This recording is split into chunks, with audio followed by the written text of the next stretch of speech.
Pinolto ako ni Utlom. Char.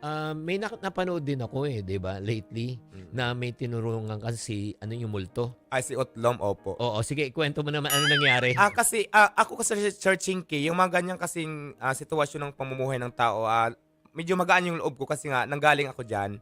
So sabi ko hangga't may chance sana, kung kaya kong tumulong ng isang tao, bakit hindi? Lalo na pag LGBT member kasi LGBT member po ako. So yung kay Utlom po, inupiran ko siya na magtrabaho sa akin. Tapos sabi ko, kilala ka naman sa social media, so pwede ka rin mag-vlog. Bibilihan kita ng cellphone. Bukod sa may cellphone ka na magtatrabaho ka pa, may sahod ka sa akin. Tama. So magandang opportunity. Masarap pa rin kumita ng pera pag pinaghihirapan natin. Tama. Sarili nating sikap. So yun. So tinupad ko, binigyan ko siya ng cellphone. Oh. Para lang din doon sa mga nagtatanong kung anong nangyari kay Utlom. So binigyan ko siya ng cellphone. Tapos after sa Pasay Mall kami bumili. After nang binilihan, hinatid ko na siya. Papunta na sana na kami sa tindahan ko kasi mag-umpisa na nga kami. Sabi niya,